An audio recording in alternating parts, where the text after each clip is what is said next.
Today we're catching some sun and waves with Brinn, a QHS member whose life is as vibrant and refreshing as a seaside breeze. What currents brought her to the sunny shores of the quantum shift? Let's surf behind the scenes to see the wave she's been riding. Hi, my name is Brinn. I grew up in Santa Cruz, California. I was very active growing up with bicycling, backpacking, cross-country skiing, swimming, snow camping, and race walking. I started developing some issues with my gallbladder in my teen years. And by the time I was approaching my 30s, things started piling up. I contracted a waterborne illness that was like Giardia. I discovered I had thyroid problems, and I also had a couple of knee surgeries. In my 50s, I had my gallbladder removed, and I discovered that I had issues with the MTHFR gene mutation. And in my 60s, I contracted pneumonia with sepsis, and that was due to long-term mold exposure. And they treated me with fluoroquinolone antibiotics, and that damaged my mitochondria and a number of other things. QHS is really the only thing that I've tried that is actually healing some of these illnesses. And I'm really looking forward to continuing my journey with them, as it means the difference of living life as like an invalid, or having a rich, full life full of lots of fun activities. So thank you very much. I was born and raised in Santa Cruz, California, with my parents and brother, who was 2 years younger than I. My dad was a truck driver, a heavy equipment operator, and a welder. My mother stayed at home and took care of the house and raising my brother and I.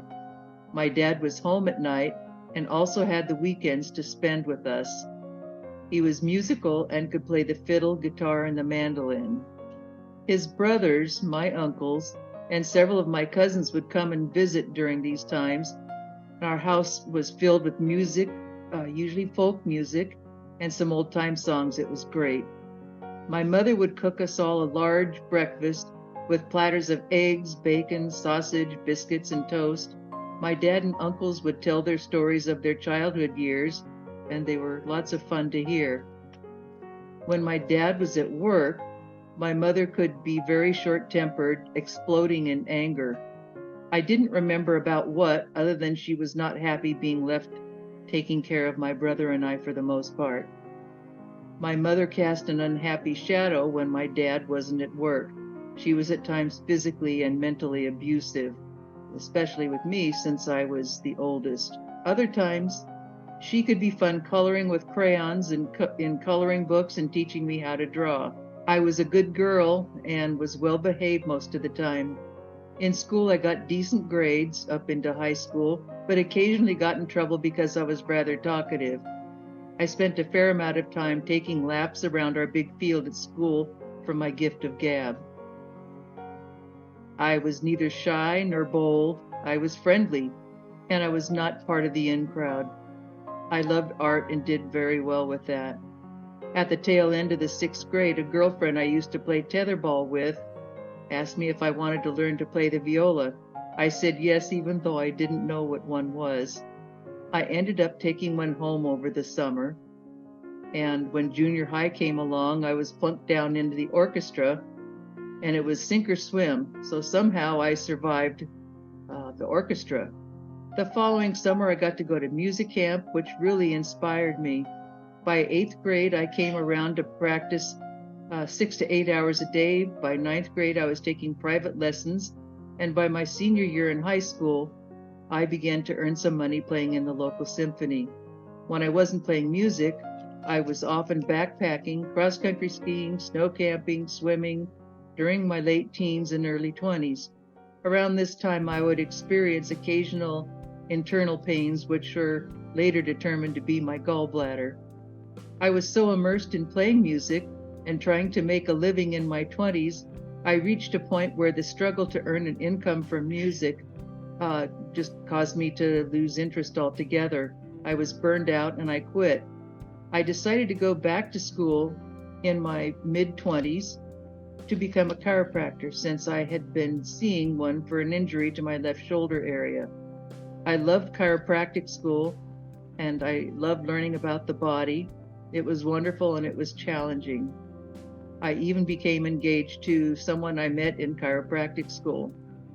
I had most of the typical childhood diseases, as well as scarlatina, which was a mild form of scarlet fever. Also in grade school, I broke my arm in ballet and sprained an ankle. And by the time I was well into adulthood, I sprained my ankle over 20 times. My mid-20s, I also contracted something that was very similar to giardia from swimming in a resort lake. I was very ill. It took me 2 years to recover from that, using foods, natural supplements, eating organic, lots of rest.